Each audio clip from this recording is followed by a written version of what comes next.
بسم الله الرحمن الرحيم. السلام عليكم ورحمة الله وبركاته. انا دلوقتي هنضف المكان. انا سايباهم من غير لا اكل ولا ميه، وهنضف لهم الاول المكان واحط لهم الاكل والميه عشان في اضافات هنحطها على الميه، وبرضه حاجات في الاكل هنتكلم عليها. فاستنوني ان شاء الله. بعد ما انضف هرجع لكم تاني. ورجعت لكم تاني بعد ما نضفت. طبعا الارانب مش موجوده هنا اهي. اول ما يسمعوا صوت العلف كله هيجي.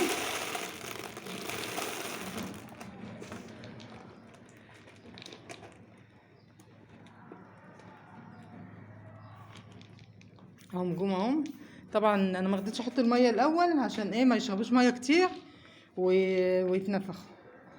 فقلت احط الاكل الاول عشان هم جعانين، وبعد ما ياكلوا شويه كده هحط لهم الميه. طبعا بالاضافه اللي انا قلت لكم عليها.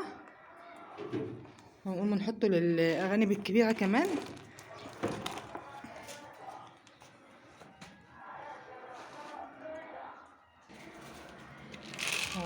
طبعا ما بكترش علف عشان العلف ما يستناش عندهم كتير، علشان خاطر ما يعفنش عندهم.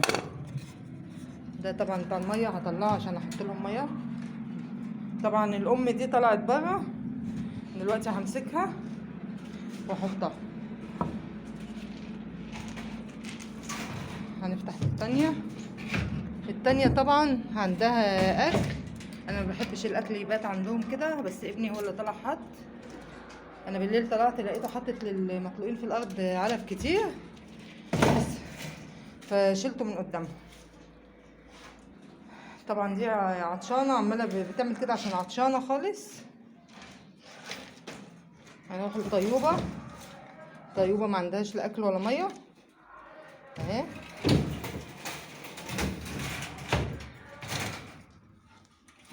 انا بخاف منها برضو رغم كل اللي حصل برضو لسه بخاف منها. برضو مش هنكتر اهو.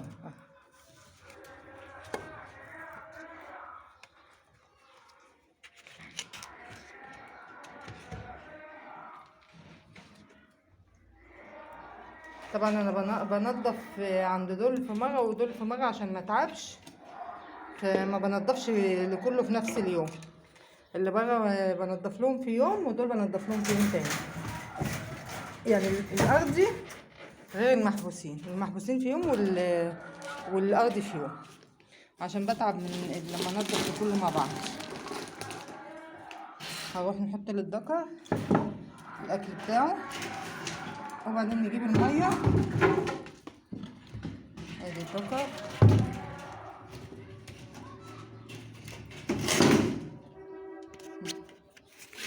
بسم الله الرحمن الرحيم. استنى.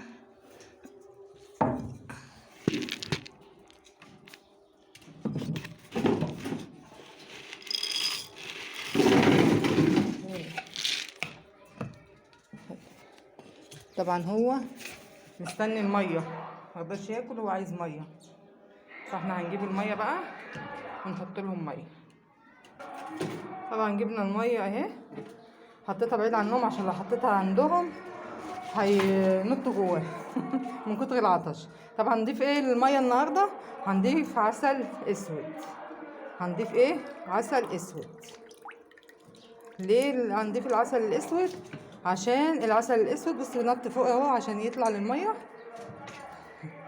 العسل الاسود هينضف بطنهم، هيعمل خصوبه، هيدفيهم، يعني له فوائد كتيره. طبعا البرطمان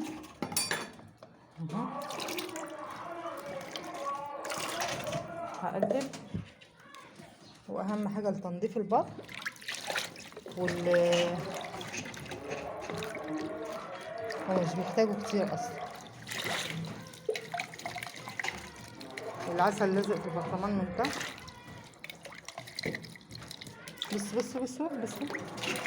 بس طلعوا لي فوق.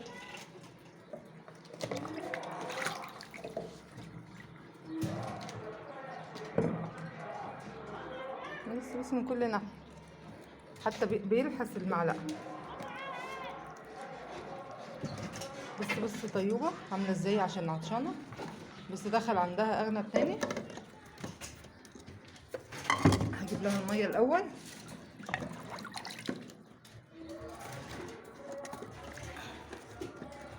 بس العطش.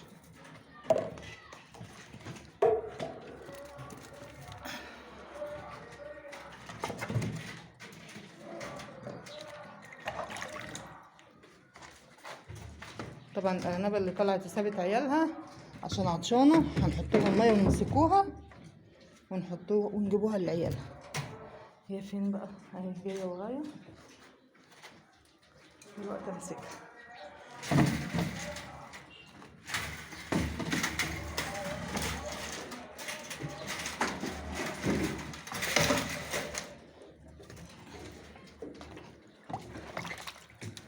مية. بص. ايوه ادي الارنبه هي اللي سابت عيالها. بس بتخش جوه البرطمان عشان تشرب. بندخل بوزنا جوه البرطمان عشان تشرب.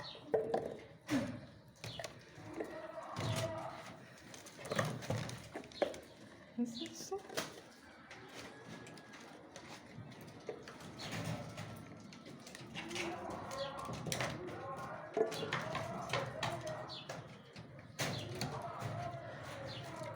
مسكتها اهو.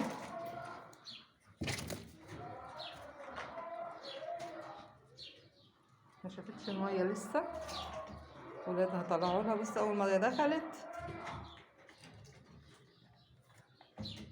ايوه شافت الميه تشرب. بصوا هنا الارانب عامله ازاي على الميه.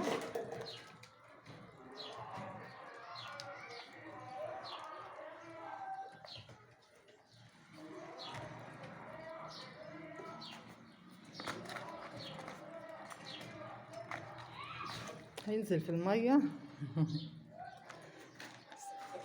نجيبه بقى ايه. طب انزلوا عشان اوديلكوا الميه مكانكم. بسم الله الرحمن الرحيم. يلا يلا يلا يلا يلا هوديلكوا الارانب. هوديلكوا الميه. لخبطتوني.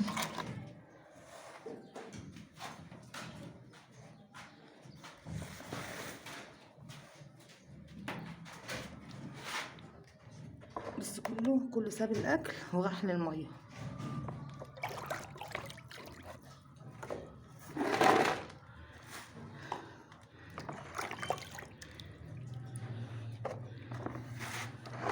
محدش لسه عرف ان انا بحط ميه. اهم بيجوا.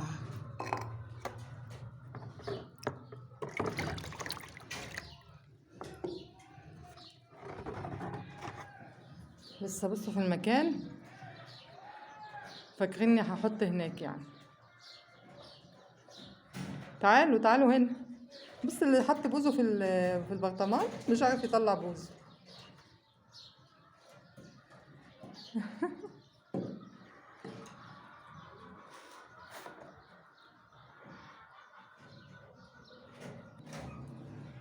هنزلهم.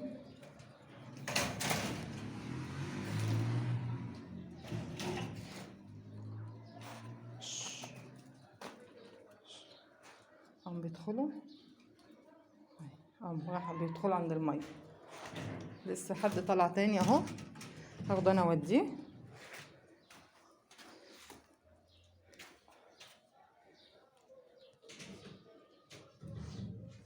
برضو ده كل واحد عايزني اجيبه لوحده ولا ايه؟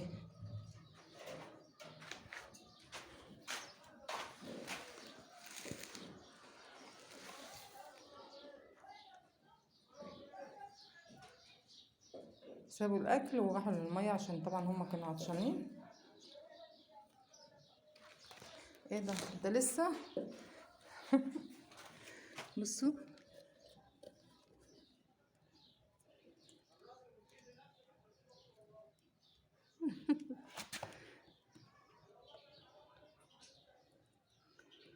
بصوا بيلحس العسل.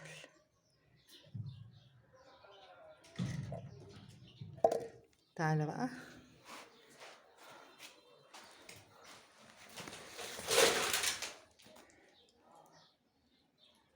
ما تنسونيش في اللايك والشير والسبسكرايب، ودمتم سالمين ان شاء الله.